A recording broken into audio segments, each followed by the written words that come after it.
Closing bell with me, Lavisha Darad, and joining me, my colleague Yatin Mota. Well, Yatin, quite a range-bound session today too. While we were hoping for some recovery today, but once again, weekly expiry has kept the sentiment bogged down. And as we were discussing, the major plus for the markets did come in from the broader indices. Second day of recovery for the mid-cap and small-cap space too. But Sensex 200 points down, Nifty flat in the red, but above that 23,900 mark, just like what we saw yesterday too. Broader indices continue to reflect optimism. Both of the small cap and mid cap indices have outperformed. Among sectors, we saw Nifty Auto Index that rebounded today, 1% gains which came in, along with Nifty Energy and Metal indices, which extended gains to about the fourth straight day. The pain, however, was seen in the financial stocks. We saw that the Bank Nifty index was down 0.5%. Heavy losses seen in HDFC Bank, the banking index heavyweight. On the other hand, other sectors like Nifty IT index continue to remain bogged down, and even Nifty Pharma index remains under selling pressure. So, yet in all, a very quiet market once again. FIA participation is on the sell side. Tariff jitters continue to play spoilsport, and cautiousness prevails. How are you seeing it? So cautiousness is there, but the global markets are not bogged down by the sentiments in general and the news flow which is there in the international market. Indian markets back home, range bound trading session. In fact, for the last 2 or 3 trading sessions, we are looking at the markets which are bouncing back from the 22,800 mark.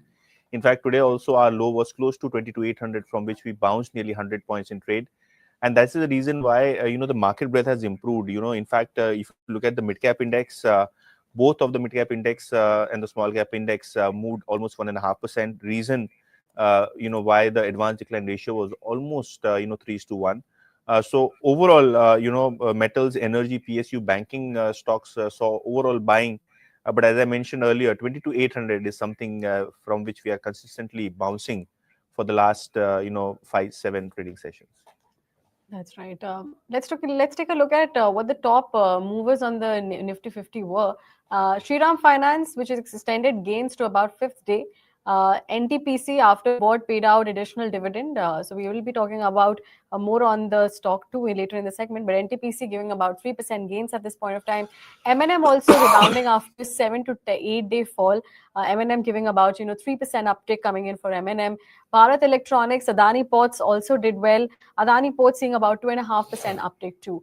On the other hand, if you look at the top losers on the Nifty 50, that includes the likes of two heavyweight stocks which contributed to the Nifty's fall. That was your HDFC Bank and Maruti Suzuki, seeing about 1 to 2% cut.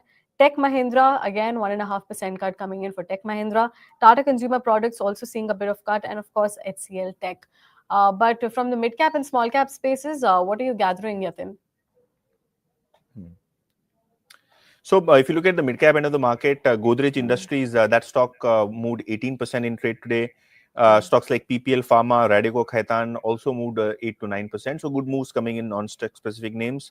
JBM Auto, after a 15% move yesterday, saw some profit taking, 6% down for that stock. Ajanta Pharma, Aegis Logistics were the other stocks which saw a correction of 4 to 5%. In terms of top traded counters, BSE Limited saw a good bounce back, 6% up for that stock with a turnover of nearly 3,000 crores today in the cash segment alone. Stocks like UPL, Narayana Hrudayalaya, all of these stocks continue to hit 52-week highs.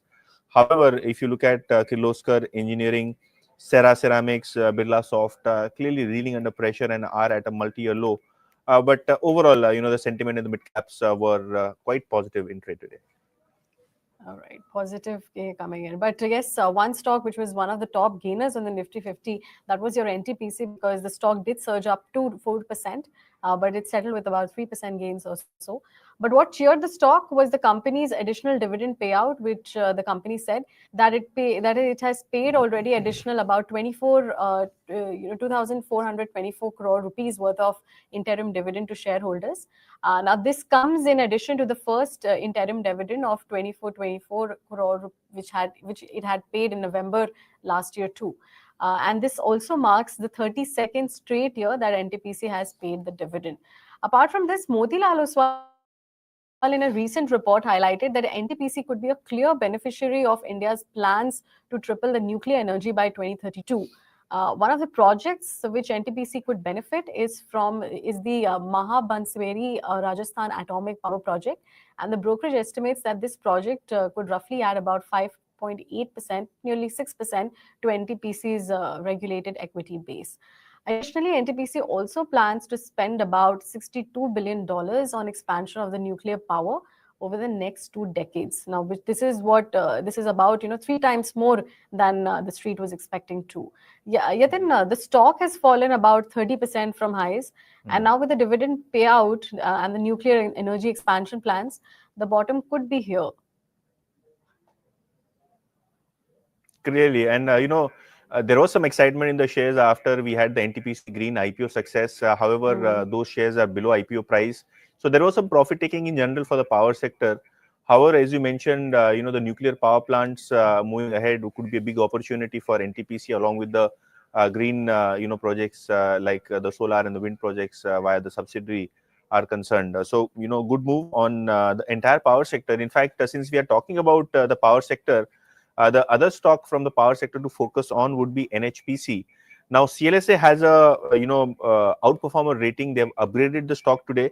The target price is now nearly 117 rupees per share, which means 25% plus kind of upside from the current market price.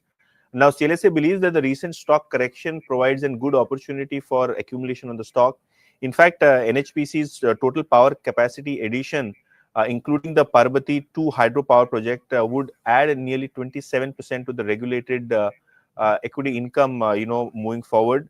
In the first quarter of FY25, we could see good momentum on that particular project, according to the CLSA report. In fact, FY24 to FY28, CLSA believes that the large project would drive the overall earnings, given the fact that most of them would be coming online in this particular period. Primarily, the company is into hydropower projects, but of late they have started doing certain solar power projects also, which could improve the execution of the power capacity addition in the near term. So NHPC, this stock was one of the top F&O gainers, almost 6-7% intraday high is what we saw in the stock move today after the CLSA upgrade. That's right. And even they're planning for a listing of new renewable energy arm over the next 2 years. So we will be watching out for the stock too. But coming to the next stock in focus, that is your tobacco stocks. That came into limelight today. We saw the likes of ITC, VST Industries, and even Godfrey Phillips decline up to 3% amid news of GST hike. Now, news reports have suggested that the government may be considering a GST hike on cigarettes and other tobacco products after it did not impose a compensatory cess earlier. Now, the idea is to ensure that the tax collections don't drop once the compensation cess is gone. And compensation cess is about to end in March 2026. As of now, cigarettes and other tobacco products face about 28% GST besides cess and, of course, other levies. And one of the suggestions which was made was to raise the GST up to 40%. So that implies another 12% increase in GST. And on top of that, additional excise duty is also being planned. So that's why the stocks have reacted negatively post such higher tax have been proposed, which could dent its sales and profit too. The tobacco stocks, they were completely in cheer mode after the budget skipped any tax changes. And even Jeffries came out with its note saying that calling ITC is a real winner. But now this news has completely dampened the sentiment on the street. What do you make of it? Yes, any tax changes probably are sensitive to the entire cigarette pack. In fact, ITC usually during the budget or during the GST Council meeting, the stock turns quite nervous. Obviously, the GST Council meeting would take time, in order to ratify certain GST changes. I'm not sure if it comes in the upcoming meeting, but deliberations could also spook investors. However, today the stock, including the likes of Godfrey Phillips, shares of ITC dipped in trade on the possible government move to increase the GST slab and slap excise duty as well on the entire sector. So we'll watch out for the developments. I think it's too premature to really go on the news reports which have been talking about a very steep hike which is anticipated for the entire tobacco sector. That's right. But coming to the next stock, which also cracked in today's trade, that was your Bajaj Finance. It cracked up to 1.5%, but it settled with about more than 0.5% declines. This came after UBS shared a cautious note on the counter. It shared a sell call and implied another 18% potential downside with about 6,800 rupees target price. Now, what UBS analysts feared on the counter is that the high credit costs in the personal and SME loans, which make up about 38% of the company's total loan book, will act as a dampener in the upcoming quarters. UBS also expects structural decline in the Bajaj Finance return on assets and margins, which can fall short of their long-term goals. Now, if we recall the Q3 performance, that was quite good. Bajaj Finance on all metrics, and several brokerages had also upgraded the counter after their results. So this sell call by UBS is one caution in this positive wave. Yatin, what do you make of it? Because UBS also said that they believe that this market is very overly optimistic about the company's EPS estimates at this point of time.